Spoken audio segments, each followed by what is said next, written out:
Hello students, मैं Kamlesh Badgaiya, assistant professor मेकल सोता college Dindori.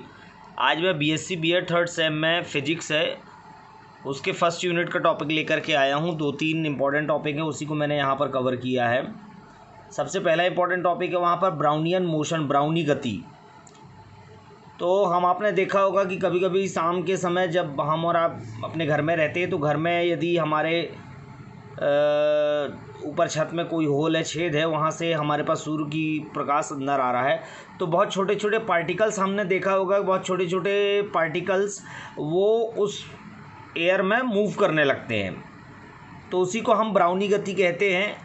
इसमें मैंने लिखा है it is the random motion of particles suspended in a fluid resulting from their collision. तो रैंडम मोशन मतलब वो पहले से निर्धारित नहीं होता, अनिर्धारित तरीके से मौलिक पार्टिकल्स जो है वो यहाँ वहाँ मूव करते हैं, एक दूसरे से टकराते हैं, कॉलिजन करते हैं with fast moving molecules in fluid. This pattern of motion alternates random fluctuations in a particle position. तो जब उन बहुत सारे पार्टिकल्स के बीच में जब टकराव होता है तो उनकी जो गति है, उनकी दिशा जो है वो बदल जाती है।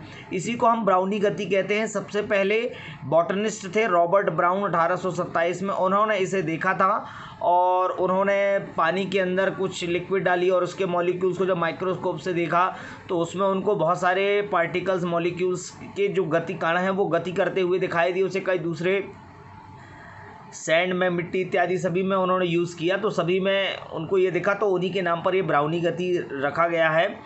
तो ये बहुत ही बेसिक टॉपिक है, ब्राउनियन मोशन इंपॉर्टेंट है, थोड़ी सी इसके बारे में जानकारी होनी चाहिए। Not a very important question पर फिर भी थोड़ा बहुत इंपॉर्टेंट है, इसके बारे में हमको नॉलेज होना चाहिए। तो रैंडम मोशन जो होता है पार्टिकल्स के बीच में उसी को हम ब्राउनियन मोशन कहते हैं, क्योंकि ब्राउन के द्वारा बताया गया था इसलिए उन्हीं के नाम पर इसे ब्राउनी गति कहा जाता है। दूसरा एक और बहुत इंपॉर्टेंट टॉपिक है specific heat of monoatomic gas. ये दूसरा टॉपिक मैंने यहाँ पर बनाया है। इसमें है कि the molar specific heat capacity of a gas at constant volume CV। निश्चित वॉल्यूम आयतन में जो गैस का मोलर स्पेसिफिक हीट कैपेसिटी है वो एक ऐसी ऊष्मा होती है जो कि उस गैस के टेम्परेचर को, 1 मोल गैस के टेम्परेचर को 1 डिग्री सेंटीग्रेड पर कांस्टेंट वॉल्यूम में इंक्रीज़ कर दे। तो उसके वॉल्यूम को इंक्रीज़ करने के लिए हमें जितनी हीट की आवश्यकता होती है, जितनी अमाउंट ऑफ हीट हमको लगती है, वो उसकी स्पेसिफिक हीट कैपेसिटी कहलाती है। और the molar specific heat of a gas at constant pressure CP। तो और यदि कांस्टेंट प्रेशर, निश्चित प्रेशर CP में यदि हमें उसके टेम्परेचर को रेज करने के लिए जितने अमाउंट हीट की आवश्यकता होती है वो हमारा मोलर स्पेसिफिक हीट गैस का कहलाता है। यहाँ पर मैंने टेबल बनाई है, उसमें मोनोटॉमिक और डायटॉमिक 2 प्रकार के जो गैस है उनके यहाँ पर मैंने लिखे हैं। मोनोटॉमिक गैस जो होती है उनका जो CV होता है, जिसको हम कांस्टेंट वॉल्यूम कहते हैं, वो 3R/2 होता है। डायटॉमिक का 5R/2 होता है। फ्रिक्वेंसी इनकी 3 होती है, इनकी F होती है। उसका कांस्टेंट प्रेशर CP जो है 5R/2 होता है, इसका 7R/2 होता है। तो इस तरह से यहाँ पर मैंने टेबलर वे में आपको समझाया है। नीचे मैंने इसका एक एक्सप्रेशन भी लिखा है कि the specific heat at constant volume is related to the internal energy U। Internal energy को कैपिटल U से डिनोट करते हैं। तो CV जो होता है हमारा कांस्टेंट वॉल्यूम, CV जो होता है आइडियल गैस का, वो इक्वल टू होता है dV/dt, जो कि इक्वल टू होता है F/R/2। तो इंटरनल एनर्जी का डिफरेंशिएशन और उसके टेम्परेचर का डिफरेंशिएशन वो होता है कांस्टेंट वॉल्यूम। F जहाँ पर क्या होता है, यहाँ पर F क्या है, फ्रीडम ऑफ मॉलिक्यूल्स है। तो internal energy of an ideal gas to absolute temperature is given by U = FRT/2।